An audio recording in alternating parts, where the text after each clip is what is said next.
For today's video, I'm going to help you with the first problem, and then the second problem, if you need help with, you can watch the videos from yesterday, or you can,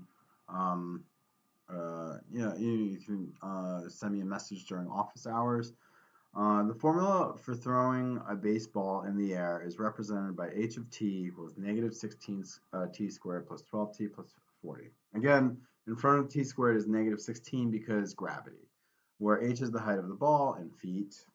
And after how many seconds will the ball hit the ground?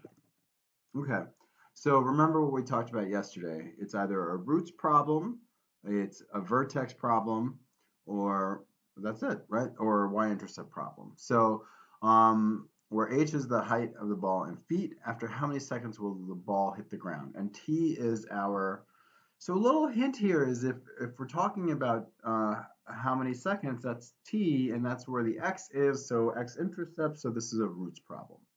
So I'm going to just write down my equation, and then I'm going to head over to Desmos to find my key.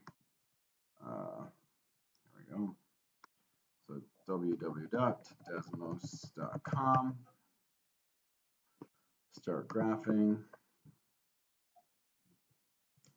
Pull up my keyboard, and I'm going to write negative 16 x squared plus 12x plus 40. All right, now I don't see it, right? So what I have to do is I have to move it until I do, right? I don't sit and whine and say, hey, I don't see it. You're not done. You have to move it until you see it, and then you, oh, not good. And then you bring it over. And what we care about is this and this. Do we care about the negative root? No, we don't, because in a real world problem, right, it starts at the origin. And for us, at the origin, it's if the y-intercept is 0, 40. We don't even care about the y-intercept because this problem is all about the roots. So it takes 2 seconds for it to get thrown up and hit the ground. So you go back to the problem and you just write 2 seconds, right? All right, for number 2, right, a ball is thrown into the air. What's the height of the ball when 2 seconds has passed?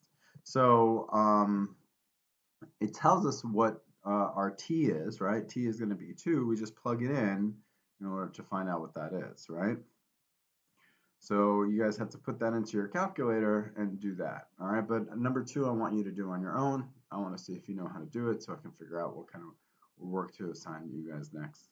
Hope this is helping, this new method of like you watch it and then we practice it. Looking forward to seeing you guys tomorrow. Okay, bye-bye.